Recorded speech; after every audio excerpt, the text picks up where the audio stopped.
Hello. आज पढ़ेंगे हम इंसर्शनल इनएक्टिवेशन। बायोटेक्नोलॉजी का ये टॉपिक है, नीट के लिए बहुत ही ज़्यादा इम्पोर्टेंट है। ठीक है, तो इंसर्शनल इनएक्टिवेशन होता क्या है?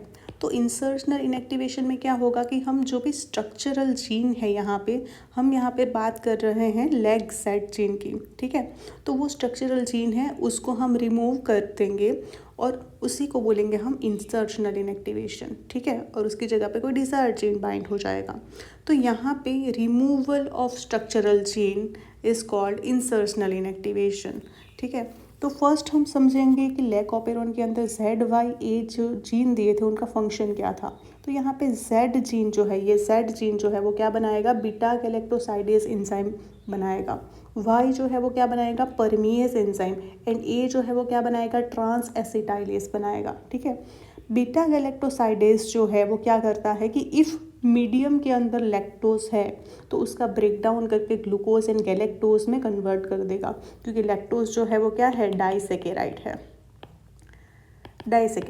लैक्टोज डाइसेकेराइड है। ठीक है, जब भी ब्रेक डाउन होगा तो glucose and galactose simplest monosaccharide में वो कन्वर्ट हो जाएगा। ठीक है, परमीएस क्या करेगा, मीडियम के अंदर जो लैक्टोज है उसको सेल के अंदर एंटर करवाएगा।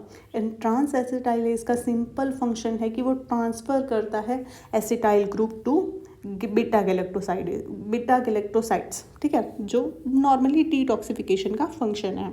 अब यहाँ पे हम बात करेंगे लेग जेड जीन है क्या, तो ये जो बीटा गैलेक्टोसाइडेज जो है वो बनाएगा। ठीक है, मेरे पास एक आर्टिफिशियल वेक्टर है जिसका नाम है PUC19 वेक्टर।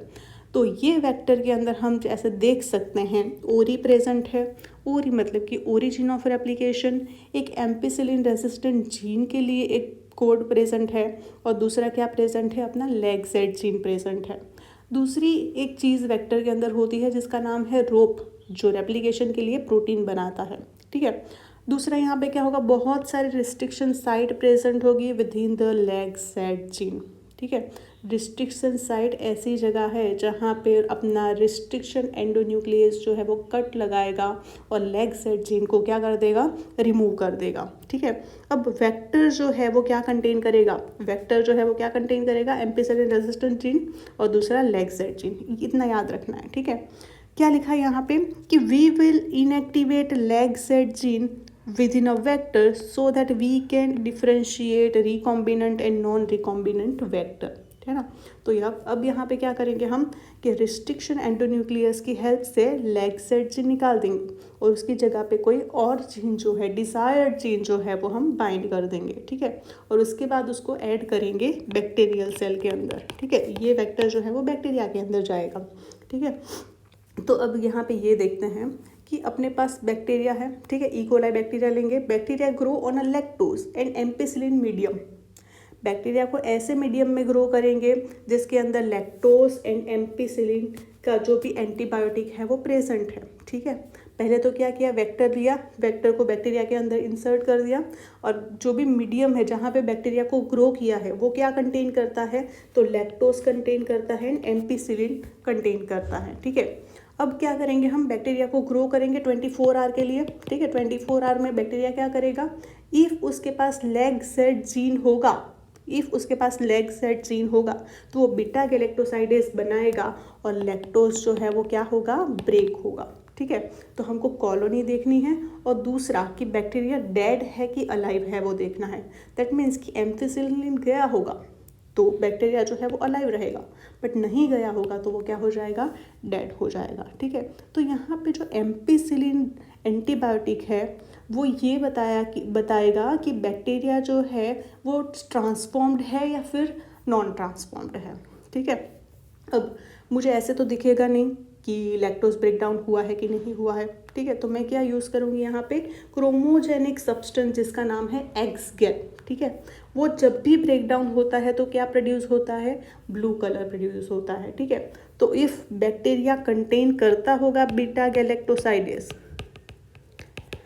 तो ये क्या करेगा, एक्सगेल पे वर्क करेगा और क्या हो जाएगा, ब्लू कलर की कॉलोनी आएगी। ठीक है, यहाँ तक समझ में आया। अब हम देखेंगे कि रिकॉम्बिनेंट एंड ट्रांसफॉर्म्ड होता क्या है। ठीक है, तो ऑर्गेनिज्म जो डिज़ायर्ड जीन के साथ है, ठीक है, ऑर्गेनिज्म जो डिजायर्ड जीन के साथ है उसको क्या बोलेंगे हम, रिकॉम्बिनेंट ऑर्गेनिज्म, ठीक है। और इफ़ नहीं है, डिजायर्ड जीन के साथ नहीं है बट कोई और जीन जो है वो प्रेजेंट है, तो उसको क्या बोलेंगे हम, ट्रांसफॉर्म्ड ऑर्गेनिज्म, ठीक है।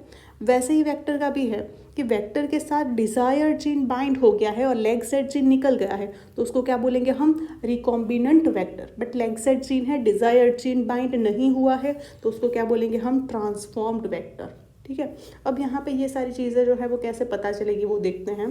तो यहाँ पे 3 पॉसिबिलिटी है, अपने पास 3 पॉसिबिलिटी है कि अपने पास जो वेक्टर है, यहाँ पे जो वेक्टर है, ठीक है, या तो वो रिकॉम्बिनेंट हो सकता है या तो फिर वो नॉन रिकॉम्बिनेंट हो सकता है। Non recombinant, again non recombinant मतलब कि उसके साथ कोई भी डिज़ायर्ड जीन बाइंड नहीं हुआ है, लेग सेट जीन ही है, ठीक है। रिकॉम्बिनेंट मतलब कि डिज़ायर्ड जीन जो है वो बाइंड हो गया है, ठीक है। रिस्ट्रिक्शन एंडोन्यूक्लियस से कट करेंगे तो डिज़ायर्ड जीन जो है वो बाइंड हो जाएगा, ठीक है। और तीसरी कंडीशन कि सेल के अंदर जाए ही ना, ठीक है। तो हमने क्या किया, यहाँ पे वेक्टर बना दिया। ये वेक्टर जो है वो कैसा वेक्टर है, तो ये वेक्टर जो है वो कैसा है, तो नॉन रिकॉम्बिनेंट वेक्टर। हमको कैसे पता चलेगा कि नॉन रिकॉम्बिनेंट है, ठीक है। तो यहाँ पे क्या करेंगे हम, ये वेक्टर जो है उसको सेल के अंदर ऐड करेंगे, ठीक है, बैक्टीरिया के अंदर ऐड करेंगे। बैक्टीरिया, ऐसा बैक्टीरिया जो एक मीडियम में प्रेजेंट है, जो मीडियम कंटेन करता है एम्पिसिलिन एंड लैक्टोज, ठीक है। अब यहाँ पे ये जीन जो है वो गया, ठीक है। अब कौन सा जीन जा रहा है, देखो यहाँ पे, तो यहाँ पे जाएगा अपने पास कौन सा है ये, लेग सेट जीन। यहाँ पे गया leg set gene, ampicillin gene, ampicillin gene भी गया, ठीक है। तो यहाँ पे हमको बैक्टीरिया का जो ए है, इसमें बैक्टीरिया जो है वो कैसा देखने को मिलेगा, बैक्टीरिया जो है वो कैसा देखने को मिलेगा, मरा होगा कि जिंदा होगा। तो यहाँ पे एम्पिसिलिन रेजिस्टेंट जीन जो है वो गया है, दैट मीन्स कि उसको एम्पिसिलिन जो भी एंटीबायोटिक है उससे क्या मिल जाएगा, रेजिस्टेंस मिल जाएगा। तो बैक्टीरिया क्या होगा, अलाइव होगा, ठीक है। कॉलोनी जो है वो कैसे कलर की बनेगी, देखो इनके पास लेग सेट जीन है, दैट मीन्स कि मीडियम के अंदर जो भी लैक्टोज होगा वो ब्रेक डाउन होके हमको क्या कॉलोनी मिलेगी, कैसी कॉलोनी मिलेगी, ब्लू कलर की कॉलोनी। तो यहाँ पे कॉलोनी कैसी मिलेगी, ब्लू मिलेगी, ठीक है। अब देखो ये जो सेल है, यहाँ पे ये जो सेल है जिसके अंदर ये वेक्टर प्रेजेंट है, ठीक है, ये सेल जिसके अंदर ये जो वेक्टर गया है, नॉन रिकॉम्बिनेंट वेक्टर, ठीक है। तो इस सेल को हम क्या बोलेंगे, यहाँ पे सेल जो है उसके अंदर डिजायर्ड जीन नहीं गया है, ठीक है, तो उसको क्या बोलेंगे हम, नॉन रिकॉम्बिनेंट, नॉन रिकॉम्बिनेंट, ठीक है। बट अपना कोई भी नॉर्मल वेक्टर तो गया है, मतलब कुछ ऐसा जीन जो हमको चाहिए था नहीं चाहिए था उसका मतलब नहीं है, बट ऐसा जीन, कुछ नया जीन तो गया है, ठीक है। तो उसको क्या बोलेंगे हम, ट्रांसफॉर्म्ड। तो यहाँ पे हमको जो कॉलोनी मिली, ठीक है, इफ़ अलाइव एंड ब्लू हो, दैट मीन्स कि सेल जो है वो कैसा है, नॉन रिकॉम्बिनेंट है बट ट्रांसफॉर्म्ड है, ठीक है।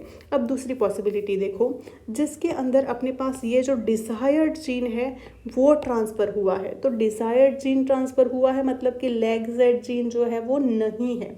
इफ़ लेग जेड जीन होगा ही नहीं तो यहाँ पे कॉलोनी कैसे मिलेगी, वाइट मिलेगी, ठीक है। एम्फिसिलिन तो गया है, साथ में एम्फिसिलिन गया है, दैट मीन्स कि बैक्टीरिया क्या होगा, अलाइव होगा। इसका मतलब है कि अलाइव और वाइट कॉलोनी मिले मतलब कि जो भी सेल है, बैक्टीरियल सेल है, वो कैसा है, रिकॉम्बिनेंट है और ट्रांसफॉर्म्ड है, ठीक है। अब लास्ट में कि वेक्टर रिकॉम्बिनेंट बना भी हो या फिर नहीं भी बना हो बट सेल के अंदर एंटर ही ना हुआ हो, ठीक है। तो यहाँ पे ना पहले से ये बैक्टीरिया के पास आपको कहीं पे दिख रहा है कि इसके पास एंटीबायोटिक रेजिस्टेंट जीन है, नहीं है, दैट मीन्स कि बैक्टीरिया जो है वो क्या हो जाएगा, किल हो जाएगा। किल हो जाएगा तो कॉलोनी कैसे प्रोड्यूस कर पाएगा, तो नो कॉलोनी, ठीक है। तो यहाँ पे ये जो सी नंबर का जो भी सेल है, लास्ट सेल जो है, ठीक है, उसको क्या बोलेंगे हम, नॉन रिकॉम्बिनेंट, नॉन ट्रांसफॉर्म्ड, ठीक है। तो ये एक बेसिक कॉन्सेप्ट था जिसके अंदर हमने देखा कि if alive and blue bacteria आए that means non recombinant transformed, alive and white आए मतलब कि recombinant and transformed, and kill मर ही जाए तो नॉन रिकॉम्बिनेंट नॉन ट्रांसफॉर्म्ड।